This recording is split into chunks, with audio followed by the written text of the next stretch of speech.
Well, hello again and welcome to another episode of the Hyperion Adventures Podcast. I'm Tom. As always, I'm with my gorgeous, wonderful, hardworking, intelligent, Disney transportation loving wife and co-host Michelle.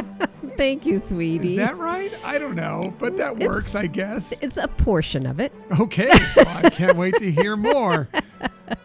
This is going to be a fun episode today, which we are recording actually on Saturday, December 4th, 2021.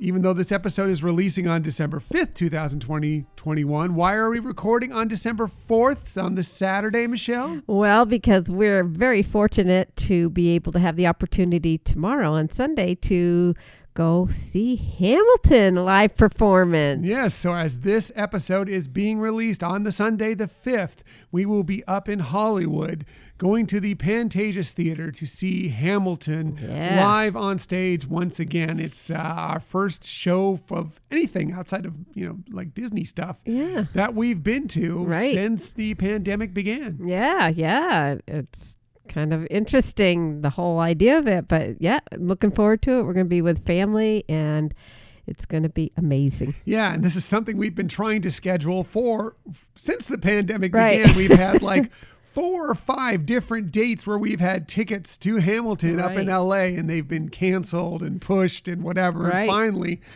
this one appears like it's going to work out, knock on wood today, since it hasn't happened yet. But so far, so good. So really, really excited about that. Yeah, it's good. It's really fun. Yeah, very, very excited. So thank you for joining us today. In the future, you can find us most everywhere you get podcasts. However, the very best place to find us is on our own website, HyperionAdventurespodcast.com. And while you're there, we want to invite you to join the newsletter if you haven't already. Yes. And there's going to be something mentioned in today's episode that will be for the newsletter recipients. Ooh, just for the newsletter recipients? Just for the newsletter recipients. Wow, so you're going to get another little Michelle tidbit that you only get if you are a newsletter recipient. So again, it's just another way to be a part of the Hyperion Adventures podcast world. We often give you a little extra when Michelle comes up with something, or we release news to you first for being on the newsletter. But we appreciate all of you who have already signed up for it. That's right. And you don't have to worry. We don't share that email address with anyone. Nope. Just for us to send the email, the newsletter out to you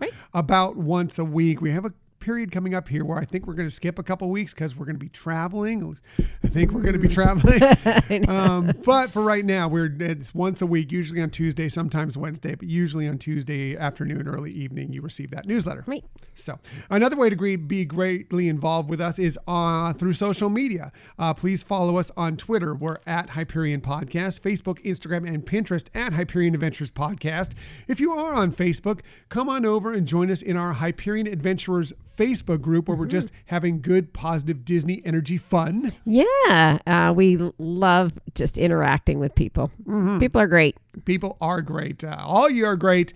We especially love those who are interacting with us on the Hyperion Adventurers Facebook group or anywhere on social media. We're also on YouTube. You can just find us there by doing a quick search for Hyperion Adventures Podcast. Hit subscribe, and whenever we post anything there. And if you ever want to contact us for any reason, please hit us up at our Gmail account, HyperionAdventuresPodcast@gmail.com. That's right. We love, as we mention every week, we really love hearing from you. Some of you are more routine connectors through Gmail, but we want to invite all of you. If you have any questions or if there's something you want us to do a deep dive in, let us know. Yeah, or if you just want to say hi. Right. We appreciate that. Send us a picture of what you're doing. If you have a Disney adventure you're doing or whatever, you can do it through social media, or you can do it just by hitting us up in the Gmail account. We'd appreciate that very much. Also, if you want to support our show, there's a couple ways you can do that. Firstly, you can go to our Spreadshirt shop at the Hyperion Adventures Podcast Spreadshirt shop, where we have all sorts of different items, all sorts of different,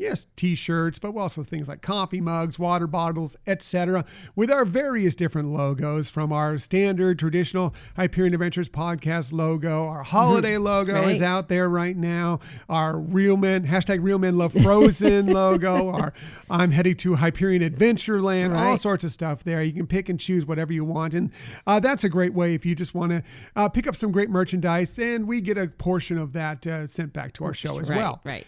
And you can also be a member of our Patreon group. And I mentioned it last week. We just received them in the mail this week, so they're going to be going out soon to you.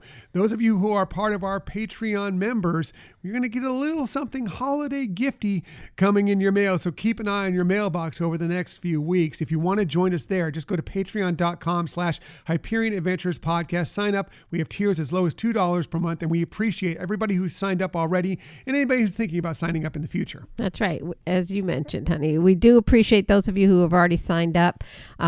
It's really helps cover the costs of running a podcast. Yes. We have a significant amount of costs, more than you think. You know, I mean, we don't charge for this, but we do have to, maintain equipment, put it up on a server. All this stuff does add up eventually. Right. And we appreciate anybody who's helped us out through this. But let's move on to what we have going on today. But first, I need to mention, yes, we have the Hyperion Adventures Disney Hall of Fame category closing off this week.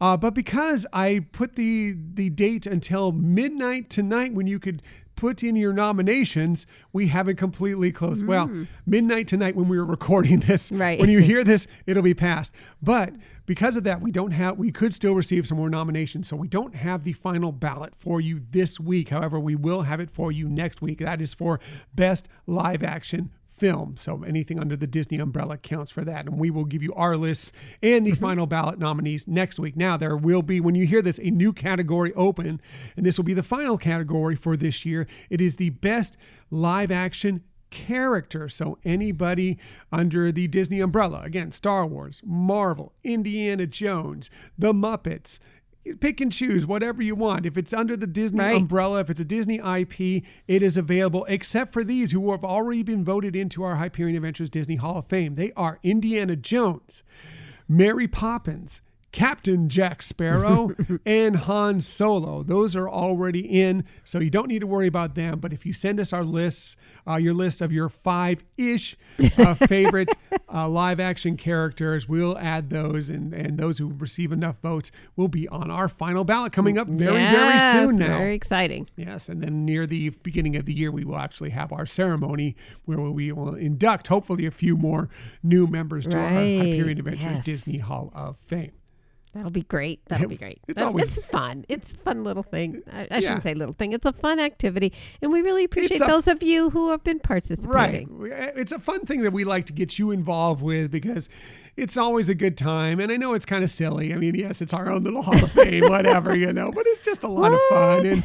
And we like that you take part in it. And for that final ballot, we will have some sort of giveaway that goes along with it for one of you who takes part in that. And we will let you know when that comes out, what will be included in that as well. Now, let's get to one of our favorite topics of the week, and that is my favorite thing from this week. Every week, we try and give you something near the beginning of the show that is something that's happened during the week that is kind of our favorite thing. It could be something Disney related.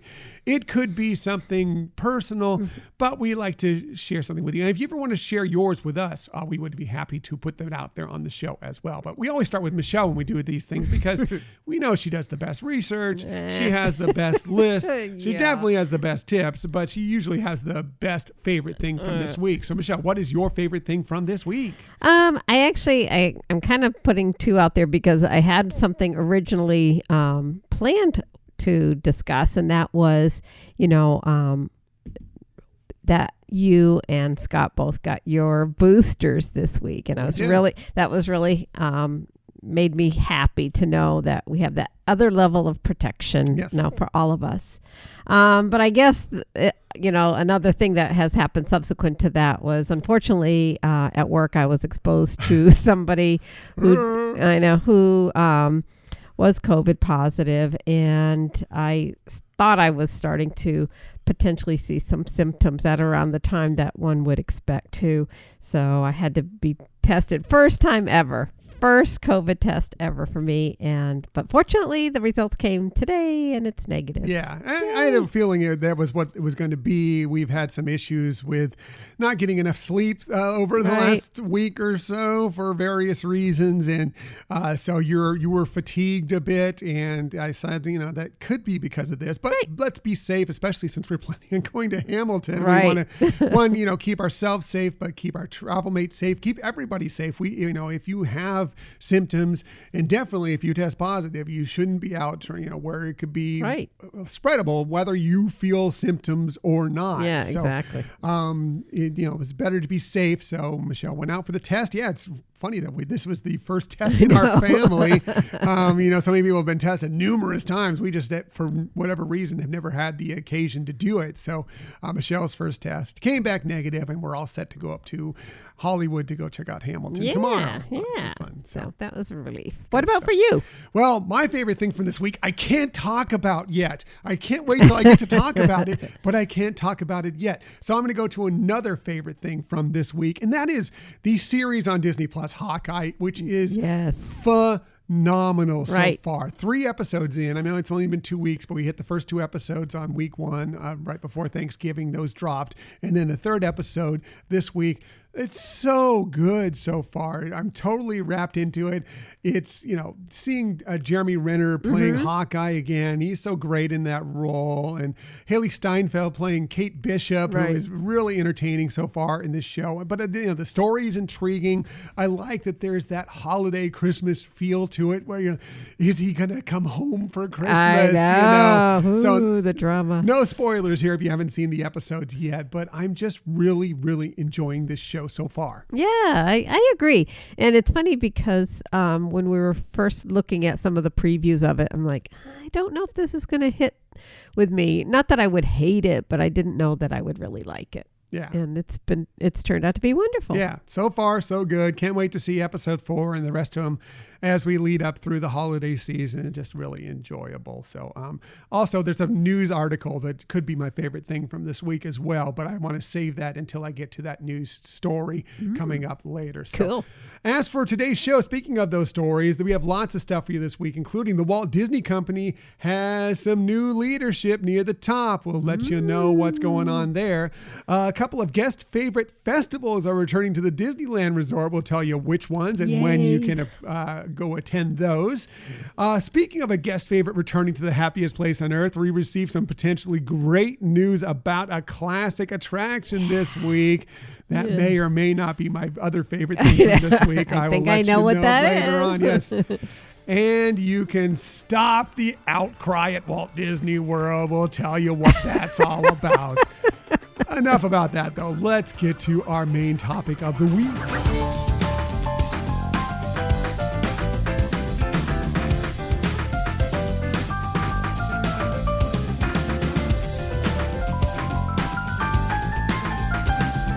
So yes, our main topic this week, as we mentioned, as we were wrapping up last time, there's something that Disney does that is, it happens all the time when you go to the parks, and it's kind of underrated. It kind of can go under the radar if you're not really paying attention. And that is their ability to move people throughout the resorts, throughout the parks, in all sorts of different ways. And Michelle's been excited to do this topic for a while. She's been looking at it because she found some interesting things on there. And I can't wait to hear it because we know Michelle does the best research.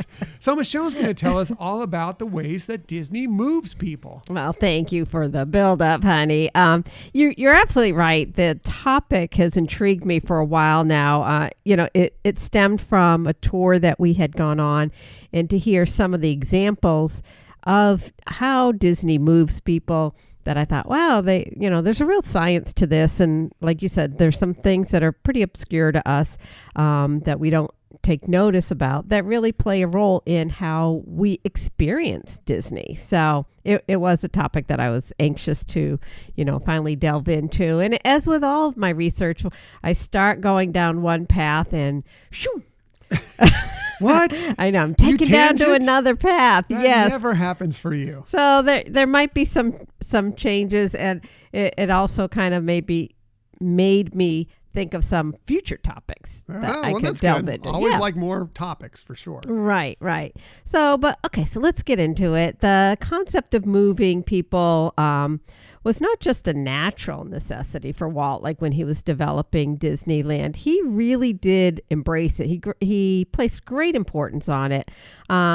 He wanted to ensure that the method of transportations were part of the magic. So they needed to be unique and special, for the experience that the people would have when they're visiting Disneyland. So that foundation still continues today with the parks and with the cruise line.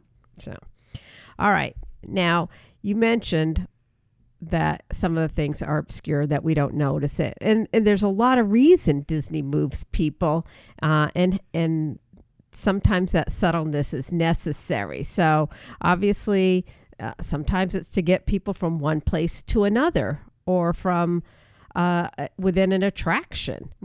Sometimes it's crowd management. It's often crowd management. Yeah. And that could be maybe to attract people or deter people. Right. Sometimes it's, to help prepare you to know what's ahead. And sometimes it's just to celebrate. Like, hey, a bride to be being brought to her wedding venue in Cinderella's carriage. It's a form of transportation. It has a very special purpose there. Very special purpose and a very special price tag. That's true. So, there are a lot of reasons. And so we're going to touch on some of these and how they do this. But cutting edge, unique, and magical, as I mentioned, were important elements.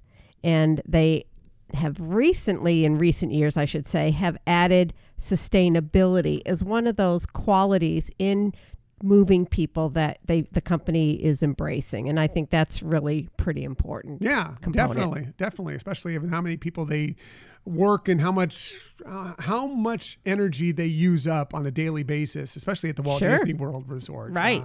It's important to keep your eye on the environment as much as possible, and make things clean as you can, and not just wasteful. Right. And I make it sound like it's recent years. It has been in place, for quite a while, but I think more recent years it's been more planned out, like their whole green efforts for everything, not just transportation or moving people. Oh, and there's more technology has come along to allow them to do more things more easily and get things accomplished at a better price point as well. True. So yeah, they've done numerous things over the last several years to make it their footprint even less on the environment. Right. That's a really good point. So, kind of going back to this foundation of transportation, we talked about with Disneyland and Walt as he was planning the Florida project, and obviously Roy took over for that. But, kind of what Walt was seeing and faced with, he had all this land, right? Like it was twice the size of Manhattan, very comparable to San Francisco. I mean, these are big major cities where transportation is a key element of the life there. And so he kind of knew this going into the Florida project, that transportation was going to be a real main element. And we've heard with some of the recordings of Walt that he actually really wanted to be kind of the founder of some new and innovative ways of moving people.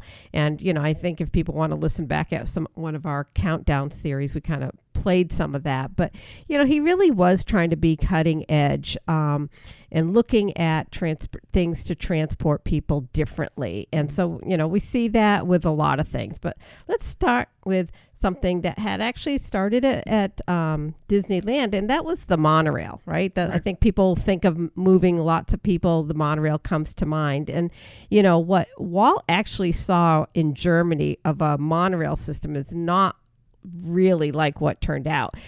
It's funny because reading some of the things like the Imagineers were comparing it to, they said it kind of looked like a loaf of bread. It was just very boxy looking, so it really was, the genius of the Imagineers to make it look much more futuristic, much sleeker, more attractive as a means of moving people. And we've probably only been on those monorails that are not quite as sleek and good looking as the Disney monorails in various cities and countries around the world. The Disney isn't, the exclusive owner of monorails by any stretch of the imagination, but there's just something sleek about that Disney monorail for sure. Exactly. So, and another similar style, much more contemporary now that we see, is with the Skyliner, and when the company built the Riviera, they realized they somehow, when they were planning that, knew they needed a transportation process to get people like over to Epcot or whatever. And, there were issues related to going from point A to B on, obviously you can do it by bus, but they thought, what else can we do? And, moving it above ground and doing that, which again, you go back to Walt and having those, what are the sky cab things or what? Skyway, right, at Disneyland, and he was really envisioning that more and more for Epcot, what his vision of Epcot was. So it's just, again, taking a look at transportation in a different way. Yeah, it's one of my favorite forms of transportation at the parks. I hope they eventually extend it to some of the other locations throughout Walt Disney World, because I love the Skyliner. I think it's a blast. You get some great views. It's a good time, and it's always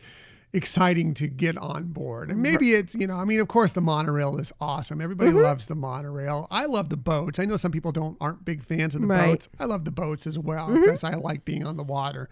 But there's something exciting about being on the Skyliner. So it's kind of the new baby of the family that everybody's like, oh, isn't it so cute? I can't wait to see it. And so it's kind of got that. It hasn't lost its luster yet. It's exciting to get on every time for me. Right. And you bring up a really good point about the boats, especially if you're taking, like from Ticket Transportation, the ferry that takes you over to Magic Kingdom. You feel like you're going so much slower than what the monorail process is, but it's really not as significant as you would think. But it's building that anticipation that you are en route to something very magical, and it's like you can't wait for that boat to get to the other side, to get to the dock, so you can get off and start your day at the Magic Kingdom. Right. I find it, maybe it's just me, and we tend to go to Magic Kingdom and kind of take it. We're not there usually to go, we need to go attraction. We got to be there for this. We got to be there for that. We got to be there for the other thing. We kind of go and we're like, we'll go hit that one. We have dining reservation later. We'll go hit this thing. We kind of do it at our own flow. And maybe that's the reason why we like, we don't mind taking the ferry. And some people feel like it's slow, but we don't mind it because maybe we're just taking it at our own little, leisurely pace. It could be, but I have to say, every time I'm on that boat, I'm like, oh, when is it going to get to the dock? I mean, I'm not in a rush pace that I would think, but I'm just excited every single time. It's a different, because we don't do that methodology of getting into the park as often. I think it just makes it that much more exciting. Yeah, it's not to be honest with you, of the boats, the ferry from the Ticket and Transportation to Magic Kingdom and back is not my favorite of them. It's fine. I like the littler boats, the ones that go from the resorts that are nearby, the ones that come from the Wilderness Lodge or Fort Wilderness or the Polynesian or the Grand Floridian. Those littler boats really are an enjoyable ride. I think it's a little bit more of an intimate experience. Right, definitely. And, you're a little closer to the water, and you can just kind of really enjoy taking the sights around Seven Seas Lagoon and Bay Lake, and really enjoy the whole time getting to and from the park. That's true, and it's also helping you, kind of take a pause and, like you said, be able to appreciate and look at the things around you. Yes, for sure. All right. And one of the things that is also, kind of cute and unique and, Walt initiated was the different street carriages down Main Street, USA, so, it does serve a purpose. It is part of the crowd management, trying to pull people more and more from that entrance so it doesn't get bottlenecked there. But it's actually part of the entertainment, Yeah, it pulls in that small town USA vibe, which is what he wanted on Main Street. You'll have on that, the bus, the classic carriage going down, the little motor car where you can ride in the back or whatever, and all those are there on Main Street USA. Sometimes, more often at Disneyland, you'll see them, and then at Walt Disney World, at Magic Kingdom. Magic Kingdom, they are sometimes there, but they tend to, it gets crowded enough that they tend to close them down pretty early. But when Mhm. they're there, it's pretty special and highly encourage. It's something Yeah. that you don't get the chance to do very often. Highly encourage you take advantage of it Yeah. when you get the chance to do it. Right. And if you, really pay attention to it, it's part of the immersive experience, of that what's you're around with Main Street USA. Agreed. You can walk up and down Main Street USA anytime you want. It's great. Love Main Street Right. USA. But it's that especially at Magic Kingdom, it's that rare occasion where you can take it in a different way that maybe you've never done before. Right. You could have gone many, many times, and because it's not available all the time, you may have never had that opportunity. Take advantage of that opportunity if it comes to you. Right. I mean, and if you think about it, you're kind of like the VIP, right? Yeah. One, you're being driven. But the other thing, too, is that, they have the horns or the bells to get the people out of your way so you can make it down to Main Street. So it's pretty cool in that regard, and the fact that they're even, have the low tech of even horse-drawn carriages. So pretty cool. And you'll learn about the horse. They'll tell you Right. the name of the horse and everything about him. Whoever is the cast member that is, either with the driver or usually sometimes there's an assistant with them as well. They will, give you some information, and Right. they're usually they're fairly open about talking about what the transportation is like, where Right. the cars come from, the animal's name and how long they've been with Disney and everything else. Yeah, it is. that's You, true. you get some good information Right. as well on that little trip up and down Main Street USA. That's so true. Very good point. Hadn't even thought of that. So excellent. And another big form of transportation that Disney introduced a couple decades ago, I guess, was the Disney Cruise Line. Oh, yeah. So it's a new form of travel, but that it's also contained and provides entertainment and food and everything else like that. So, all right. One of our favorite. One of our favorite forms things, of Disney yes. transportation. Just a few weeks away now. 3 weeks, right? 3 weeks from Yeah. today as this episode is Yeah, I dropping? think so. Yeah. Yes. So obviously attractions, right? That's a fun way of moving people. It's contained, I guess you'd say, for the most part, although there's some attractions that have taken people from one location to another, and that's just how it is. But I want to see, honey, and test your knowledge of some of the technology and fun facts related to some of the attractions. Okay, a test. This is probably not going to go well for me, but okay, I'm in. Let's do it. No, I think this first one you probably get. All right. So, what was the first roller coaster in the world to employ a tubular steel track and an electronic dispatch system, which enabled the more than one car to be used on the track at a time? Well, this I do know, and that is the Matterhorn bobsleds. Right. The original Disney Mountain, and yes, all those things also are attributed to the Matterhorn bobsleds at Disneyland. Exactly. Yes. So see, good. 1 for 1 there, honey. You're doing well. Can we stop now? And I hope those of you listening are playing along too. All right, so let's get your geek on here. Oh, talking boy. about I'm technology. always getting my geek on. I know. Okay, this one I think you're gonna get partial credit, Okay. but I'll you might take it. surprise me and get I'll full take partial credit. So we'll because, see. Usually I get no credit. Because I'll be honest. Without my research, I would only have gotten partial credit on this one. Okay. All right. So there are 2 very popular attractions, one at Walt Disney World, one at Disney California Adventure Park, that uses a linear induction motor. So what are they? Linear induction motor. Mm-hmm. So that would be... One of them is one of your favorites. I don't know. I actually don't know. So All right, I'll give you a hint. Okay, wait. Before I do get a hint, where are they again? They're at Disney California Adventure Park and what part Magic of Walt Disney Kingdom. World? And Magic Kingdom.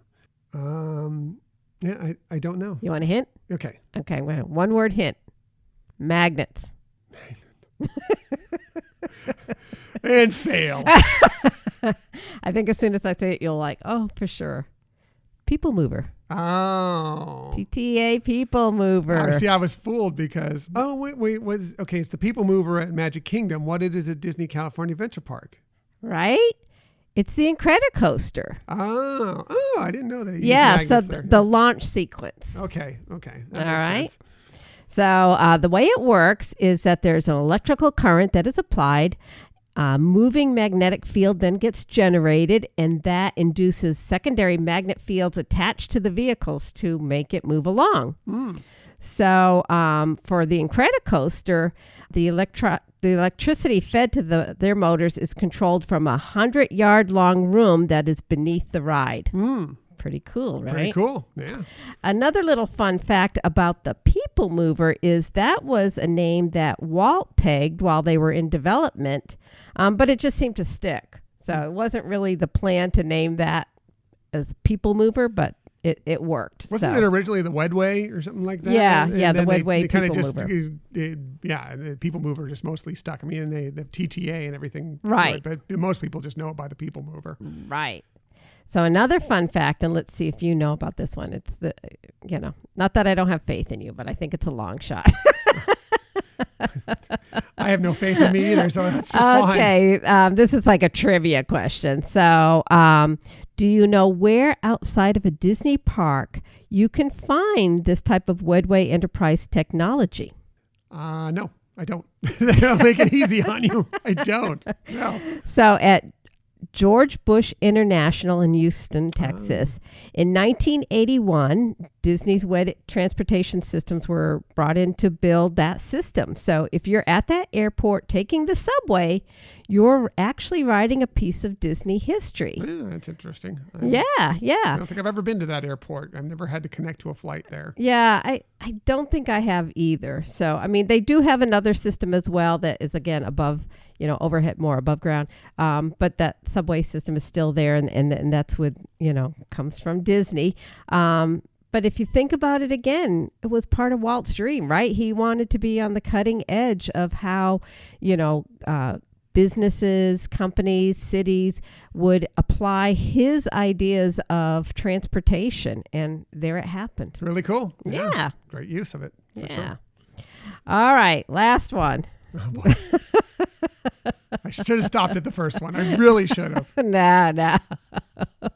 I think you might get this one. Which ride features a first of its kind design to allow each car to swing independently from side to side as they move along the track? That's Seven Dwarfs Mine Train. Ta-da! Very good. Yes. 50%. That's a solid F. No, that's a C. No, it's not. I've gotten 50% on tests. There was no C in red ink on that. That was a giant It'd be F. great on a curve. I think those were kind of tough Yeah. ones. Those, if we were playing Trivial Pursuit, those would be tough. So And people who are listening to my answer said, "Yeah, it doesn't surprise me that you got a lot of giant Fs on your page." no, not at all. You're pretty smart. So, we could obviously spend the rest of this episode talking about unique elements of attraction vehicles and how they work. But really, that wasn't the focus today. And so, again, this is, like I said, when I was kind of going down this path, thinking, okay, at some point that might be also a potential topic for us. So. There we go. More topics, always good. Right. So let's look at some processes and strategies that Disney uses for, let's say steering people. So one of the ways that they use this, and it's like a no-tech way, all right, is the use of styling, like whether it's colors of surroundings or pathways. It's how do they entice or deter people? And we see this really most evident in attractions, let's say, that are focused for really little kids. So if you think about Toontown, everything there looks very, billowy and cartoony, that it's something that kids can feel comfortable approaching. And, so it's a way to kind of help guide families with little kids to kind of know this is a good area for safe there. place and good place to play. Right, right. So I don't know if you have other examples that kind of pop out to mind for you? Well, I mean, the biggest one is the castles themselves at the end of Main Street, USA. That is that big landmark at the end of there, that draws everybody down there, and then you spread off through the hub to the various different locations. That's what Walt wanted, was that thing at the end to draw people in. And then usually you go into these lands, and there will be something that will draw your eye immediately to that area and kind of draw you through those lands as best as possible. And we're going to talk a little bit about those. Okay, good. Yeah. Good example, though. Equally effective, if you're talking about that same population of the little ones, is scenery, pathways, and even sounds that might deter kids to wanting to go towards something that the company knows might actually be a little too much for them. So if you think of like the Tower of Terror or Expedition Everest, how they look kind of massive, but even that you can hear the screams, and so it is kind of a way to help, where the actual elements of the ride in its appearance can help prevent people who may not enjoy it from trying to get onto it. Yeah, we learned a little bit of that. Actually, the Disney Cruise Line does that as well. I don't know. Do you have a line on that? I do have a little thing about that. I will save it. I will save that for you. So yeah, I'm going to talk about that in a second, but still kind of going on with this other element of, the thing that deters maybe kids from wanting to, say, mommy or daddy, I want to go on that. Those are kind of the elements that draw adults, especially adults who are, thrill seekers, to know, hey, this is where I want to go. So again, it's just visual and other sensual cues that can help guide people to what they want to do. Completely makes sense. Yeah. Right. So, kind of going back to with what we were saying in terms of visual cues that Walt used, and you just said a little bit about it a second ago, of, kind of pulling people into different lands. And the company used a term for a long time. It's not embraced by the company anymore. It's called weenies. Yes. Heard that term. Yes. Used by Disney. I've heard it in other forms too, but yes, used by Disney. But the concept is there, right? The concept of how do you draw people away from being in a bottleneck area. So like when you're thinking of, Disneyland or the Magic Kingdom, the fact that it's designed like spokes to a wheel, and you have things, whether it's the castle that is that weenie to draw you, or even just the entrances or within the lands, something visual you'll see from the outside that will catch your attention and draw you towards those things. And so, one of the things you might want to think about the next time you go to a park is try to look to see what is steering you towards a particular area. Look for the weenies. Look for the weenies. No. Yes. No. That's wrong. Oh, okay. Okay, getting back to what you were talking about, Disney Cruise Line. Away from the weenies? Yes, and away from the weenies. Sorry, I'm like 5. No, that's all right. And I feel like this is kind of bouncing around. It's like, I had 2 cups of tea today. But anyway. Oh, boy. I know. But as you alluded to earlier, Disney Cruise Line really helps direct people also with these visual cues. And they also kind of help prepare you for what's ahead. So like if you're going in the stairwells, the staircases, let's say you're going to the staircases that will ultimately lead you to the pool. What they use to prepare you for that and kind of reinforce you're in the right place, but you don't even notice it, or maybe, your brain notices it, but you don't think about it, is they'll have artwork, related to like water sports or sports activities, and so it just, you don't even realize it, but you're going in the right place to what you're trying to get to. So, I think that's really cool how they do that. They also have a way of, just the design of areas that attract or deter people. And we talked about it before, I think in another episode, but like for the adult areas, to try to really deter kids or teens even from, wandering into those, adult only areas, is how they have the design set up that it's just not attractive to them. It just doesn't show anything of interest that would make a teen or a kid feel like, yeah, I want to go that way. So they tend to then move away from that and go towards other areas that are set up to attract them, that are more appealing for kids and teens, etc. Mm-hmm. And the other thing that they use on Disney Cruise Line for helping move crowds, I guess if you want to say that, and to know you're going the direction you want to go, is just in the carpeting in the hallways. So if you're, they have the design so it's facing correctly if you're moving towards the front of the ship. So if you're walking down one of the corridors of Disney Cruise Line and you look down at the pattern on the floor and see that it's upside down, well, you're going to the rear of the ship, the aft of the ship. Yeah, if you know that fact, but yeah, that is exactly how they're laid out, so you can kind of have an idea. And there's also port and starboard on the carpet as well, so you know which side of the ship you're on. That's true. Yeah. I'd forgotten about that. So you can kind of, in case, because you can get turned around very easily on Oh, a cruise yeah. ship. It happens to us all the time.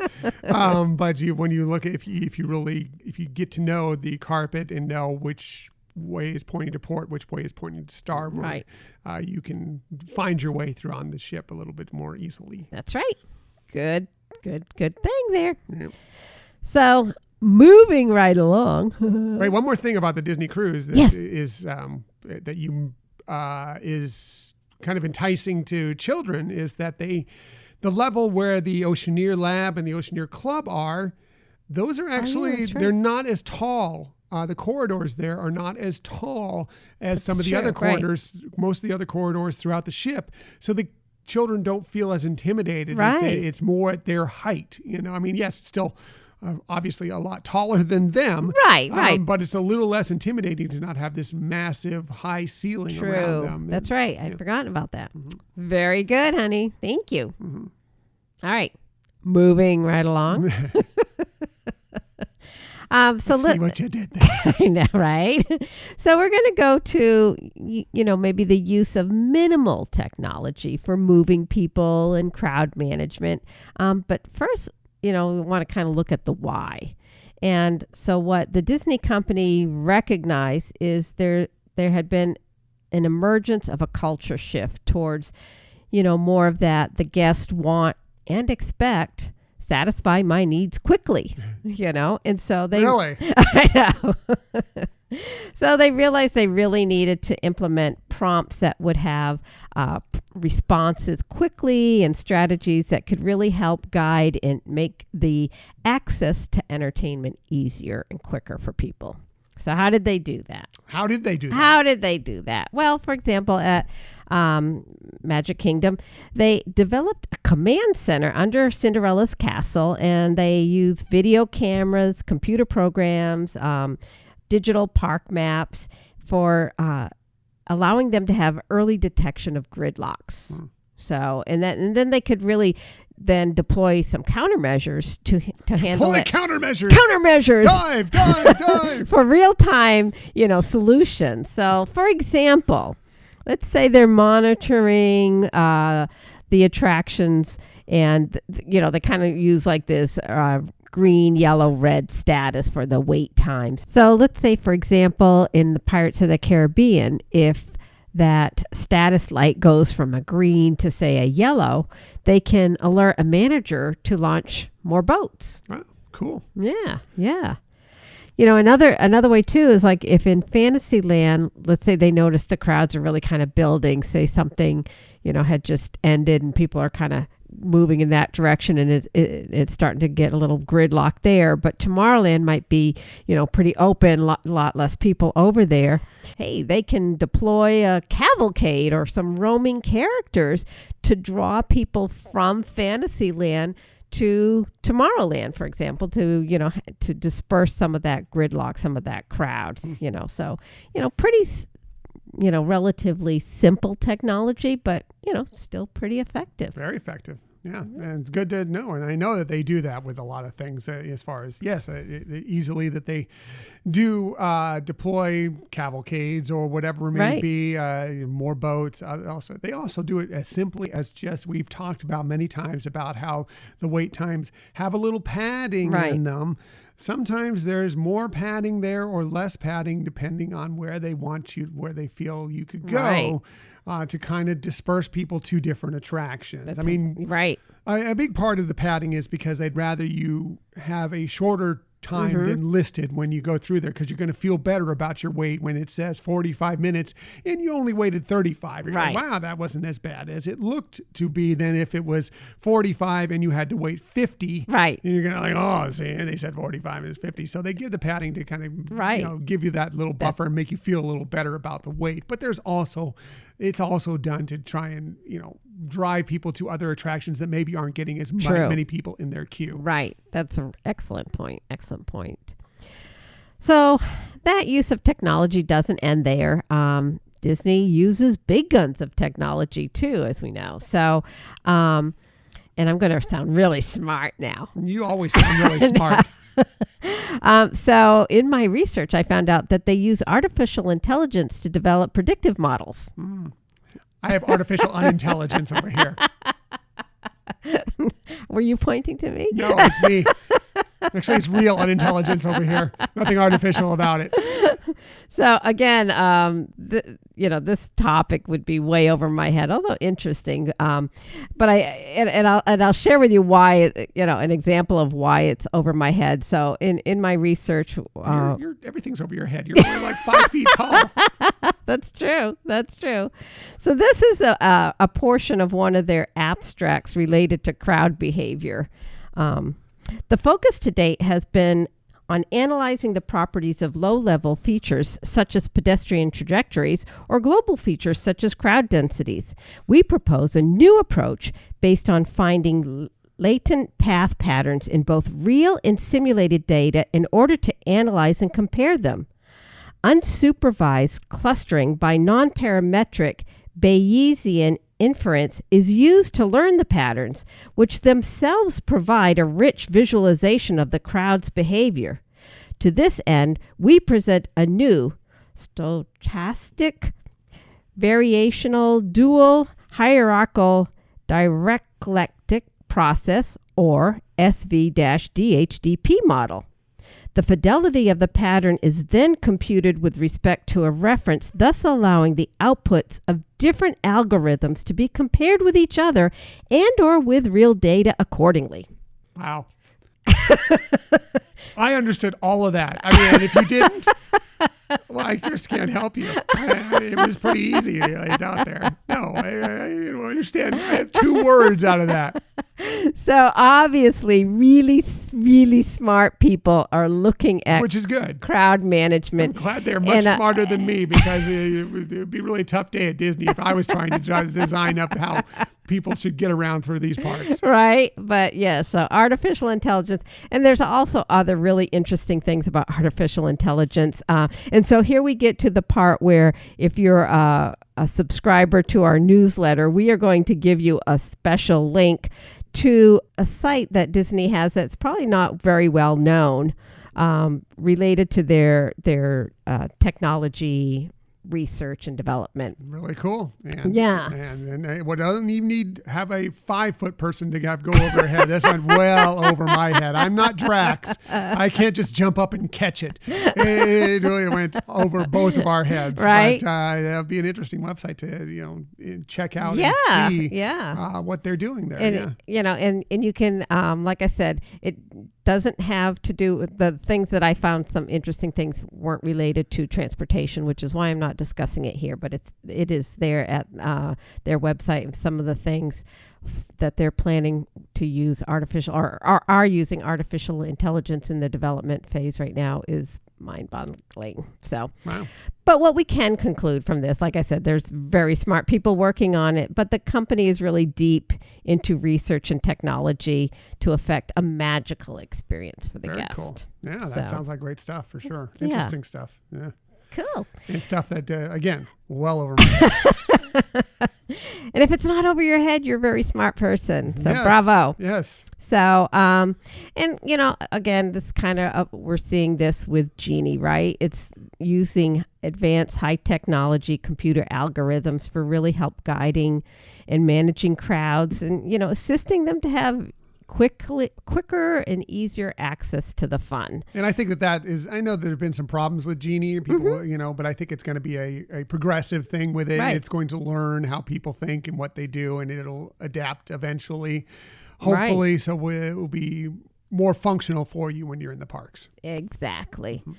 So, kind of in conclusion, we can see from no tech to AI, Disney has various levels of strategies to effectively and uniquely move people for ultimately magical experiences. Yes, and they do it very well. Disney's, again, I feel it's like one of their most underrated skills. If it's not the most underrated, it's definitely up there in the top several, because it's you don't even think about it, but they're doing it all the time. Right. And it's really impressive. And sometimes you do think about it, how great the transportation is. I mean, Disney transportation, people don't love the buses, but they're free and they do get you where you want to go when you're staying on resort property. And there are times it's wonderful, like when it's super hot outside or raining and you get to be inside an air-conditioned bus. Right, exactly. And the monorail, the Skyliner, we love the boats. Some people don't love them as much. I love them, all of them. The friendship boats, all the boats that go in between the resorts.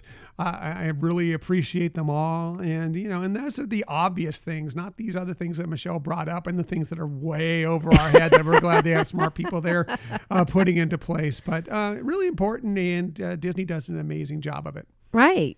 And on a, personal interest level, I've always been very interested in the history of Disney, and just to kind of see how, that very important foundation has continued to play an important role within the organization. It's pretty cool to see. And, I'll be honest, it was hard editing today's topic because there were a lot of pathways that I wanted to really incorporate. And so it may, I don't know. To me, it felt like I've left out a lot of things because I know what I edited out, but hopefully you found it interesting. I found it tremendously interesting, and I always do. Your research is always the best. Learn new things. I fail a quiz, and it's always really good. That wasn't my goal, honey. It doesn't have to be a goal. It's really easy to do with me, but no, it was a great job. Michelle's research, always the best research. Well, thank you. Well, let us know what your favorite form of Disney transportation is, or how you enjoy the way that Disney moves people. Right. We'd love to know. Let us know. Send it to us on social media, share our Gmail account, whatever, and we will share it on an upcoming show. Exactly. And that is Moving People, Disney's most underrated skill.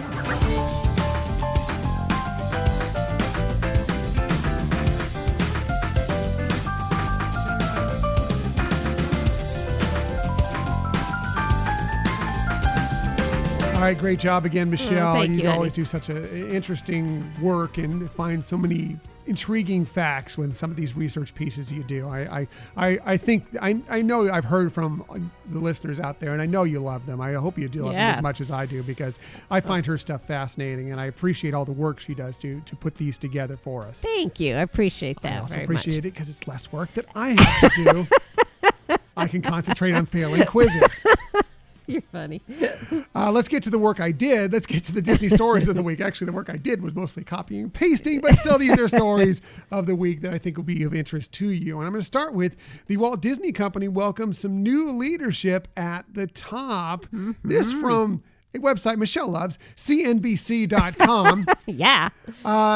They say that Susan Arnold is taking over as Disney's chairman of the board, the company announced on Wednesday. Yay. So she'll be replacing Bob Iger when he resigns officially effective on December 31st. Right. And I'm not yaying Bob Iger leaving. I'm just glad she's taking the lead. Yes. It's good that we have somebody new at the top and somebody with a different point of view. And I love Bob Iger and all he's done for the company, but we knew he was going anyway. He's already stepped down as CEO, and now he will also be stepping down as chairman of the board. He's been there since 2012. So, it's been quite a while. Right. When we get to the end of the year, it'll be 10 years. So that's pretty impressive. And I mean, it's it was planned. It was planned. Yeah, this isn't sudden. It's not like they're firing him or anything. So it'll be interesting to see what comes with this. Bob Chapek is still, I know to some of your chagrin, is still the official CEO right now. This is the chairman of the board, which actually in some ways, in many ways, Bob Chapek answers to. Right. So just know that going in. So as far as Susan Arnold, she's been on Disney's board for 14 years and has served as the independent lead director since 2018. She was an operating executive at the Carlyle Group until this year. She served as president of the global business units of Procter & Gamble from 2007 to 2009 and was also a member of the board at McDonald's from 2008 to 2016. Bob Iger had this to say in a statement. He said, quote, "Having most recently served as independent lead director, Susan is the perfect choice for chairman of the board, and I am confident the company is well positioned for continued success under her guidance and leadership," end quote. So Bob Iger likes it. Yeah. It seems like obviously the board agrees with it, and it'd be good to see what happens with this going forward. That's right. So congratulations to her on that new role within the Disney company. Now, moving on to the parks, a couple of guest favorite festivals are returning to the Disneyland Resort. We are very excited to hear about this. This from the Disney Parks blog. They said, on Thursday, we are delighted to share that 2 fan favorite limited time festivals will be back next year at Disney California Adventure Park. The Lunar New Year celebration will take place from January 21st through February 13th of 2022.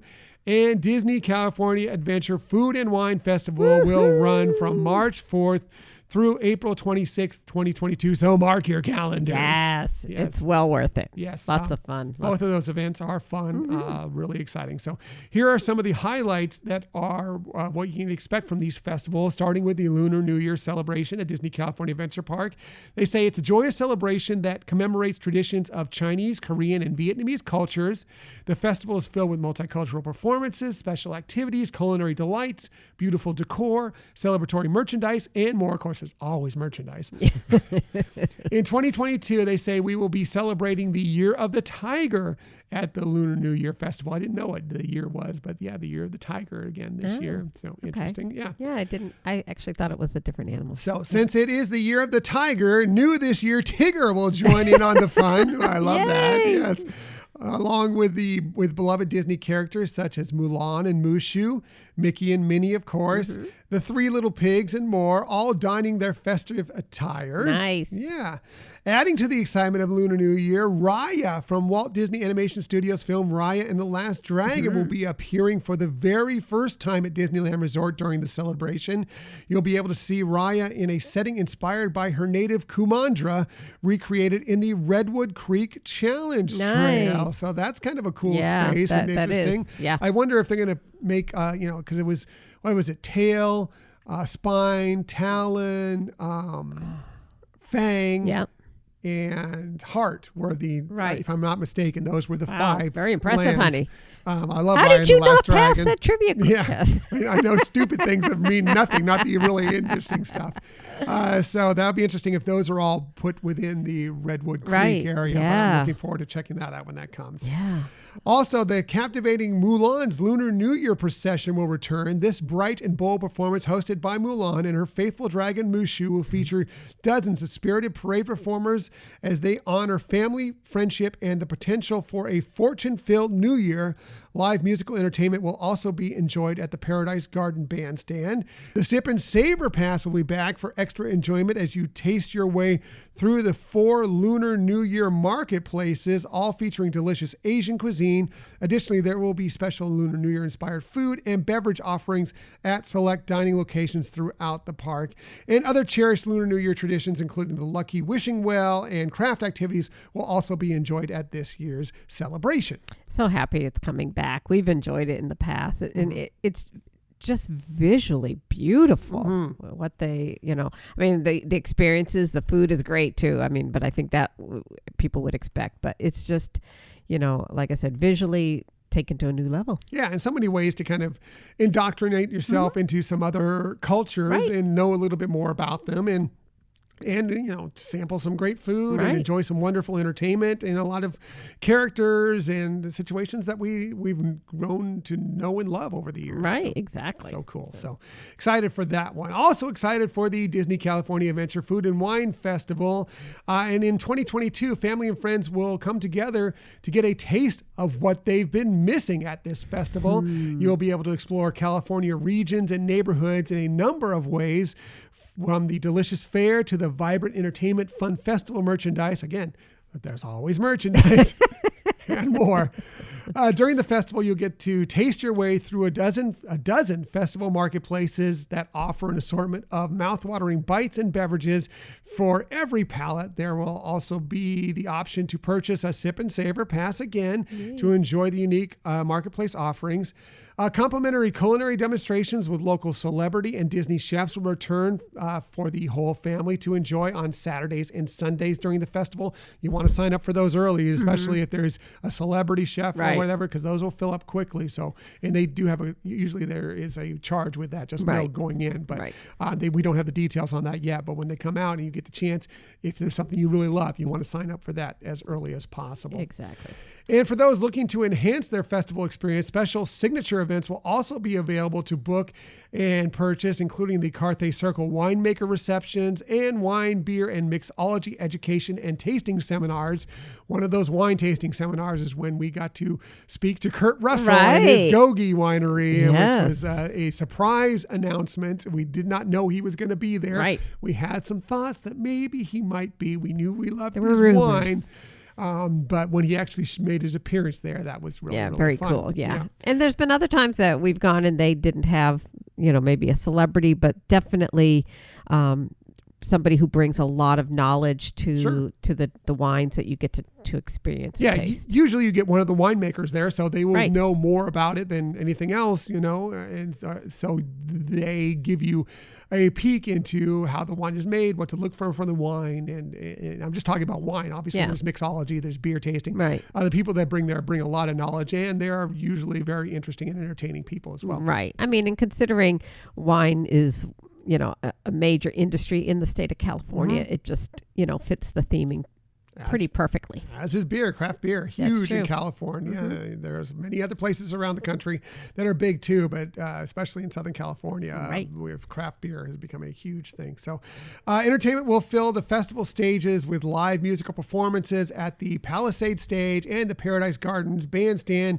and visits with Chef Goofy and friends and craft activities as well. So looking forward to that very much. Right. I remember going to one time Chef Goofy preparing something, and the show is just adorable. Yeah, it is cute. So looking forward to when that kicks off here in just a few months' time. So they don't have complete details yet, but I'm sure we'll get more in the months to come very soon. So now moving on, speaking of another guest favorite returning to the happiest place on earth, we received some potentially great news about a classic attraction. And again, this could have been my favorite thing from this week.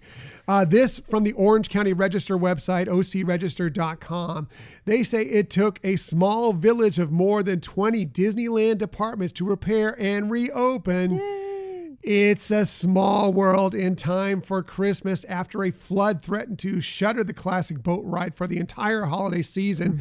We were hearing recently, and I kind of brought it up on last week's episode, that it may not be open for several months because of this flood that happened. And it happened right before they were getting set to open it for the It's a Small World holiday, which people look forward to every year. So this is really, really great news. They went on to say It's a Small World is expected to reopen next week. So this week, actually, coming up here. According to Disneyland officials, Disneyland began testing Small World boats along the water canals of the attraction on Thursday, December 2nd. So they're testing, getting it ready to go. Such great news that it may be reopening soon. Right. And it interesting just to hear all the like they said, the village, all the elements of departments and entities that came together to kind of save this Right. classic attraction. Yeah, so here's what happened. If you don't know this story, the flood that happened in the early morning hours on November 10th, just before It's a Small World holiday was set to make its 2021 Christmas debut at the theme park, they said the brains of the attraction were damaged when the 8-foot deep maintenance room under Small World load and unload station filled with water, submerging the electrical equipment. You can imagine what that did to it. And ride controls that operate the water pumps and load station conveyor belts. So, I mean, you can't get that going. You can't get people in and on the attraction. I mean, what are you going to do? So they said after assessing the damage, crews figured out what could be salvaged and what needed to be replaced. Then the race was on to find replacement parts and get them delivered quickly amid supply chain issues we all know about. So that exacerbated this whole situation. So it was a worldwide effort. They went to the small worlds from the parks around the world, stretching from France to Florida, China, Japan, to get it up and running again. Everybody chipped in, and thank you to all those parks for getting that up and running so we can enjoy this wonderful, wonderful attraction. I mean, yes, of course, for the holiday season, but it could have been closed for months going forward. And that it's up and running again very soon, possibly as early as this week, is just wonderful, wonderful news. Yeah. What a relief to hear that great news. But it's just heartwarming how,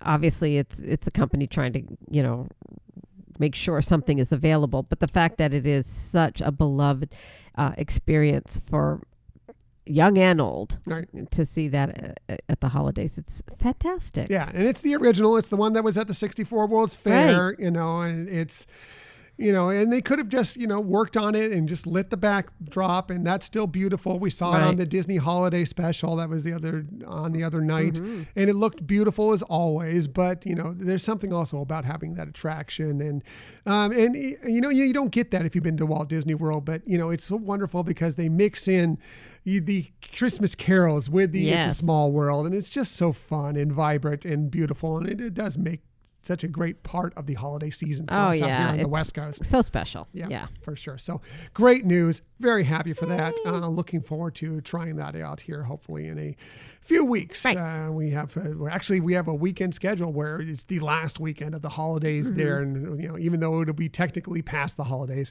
looking forward to getting a little taste of it during those days. Since we can't get out there right now, we're doing another thing for the holidays, Disney related, coming up here in a few weeks. Right. Well, plus the park reservations were pretty popular this time of year. Yeah. So getting reservation was...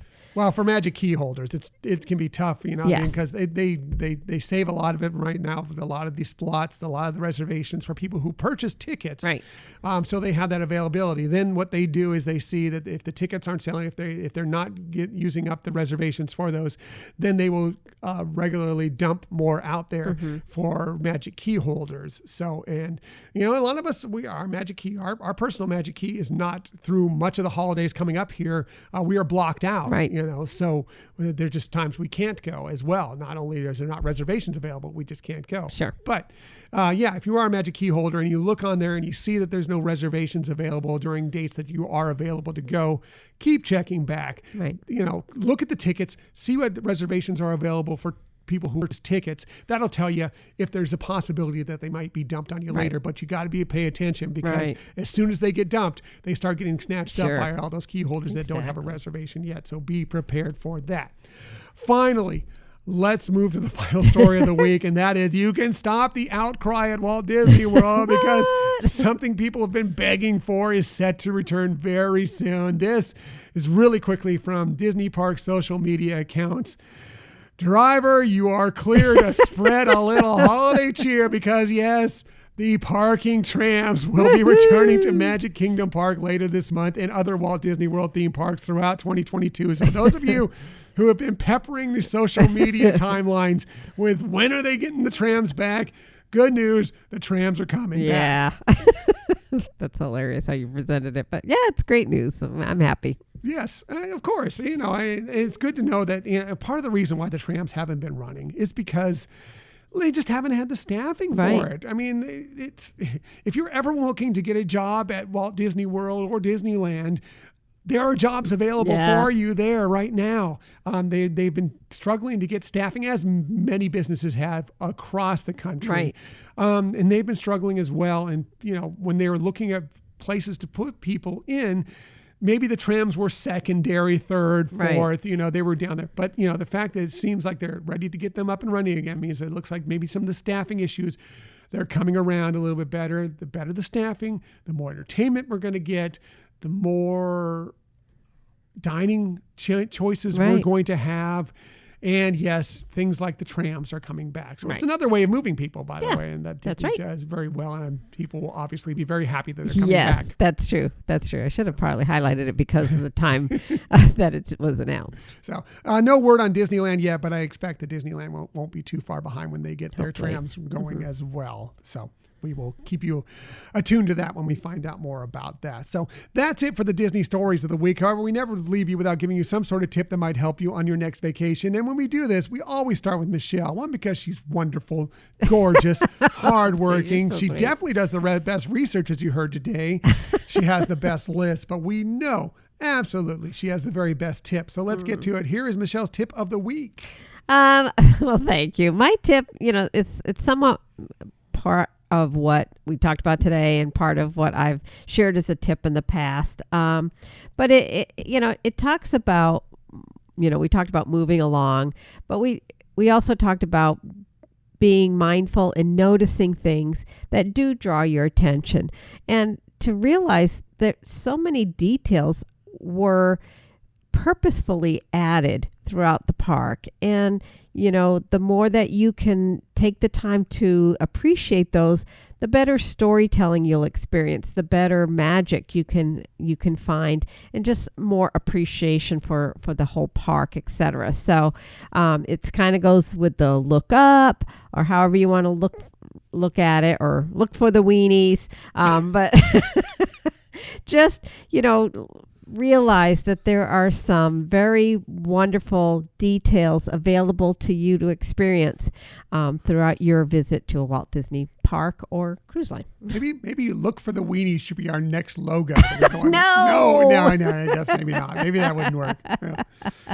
No, that's a good point. Michelle, you always have the best tips. No. But yeah, definitely take the time, because they put things in interesting places for a reason. Sometimes it's just to celebrate somebody, and sometimes it is because they want you to notice it in a certain way for certain reasons. And it's always a fun, especially when you've been to the parks multiple times and you're just looking for new things to experience.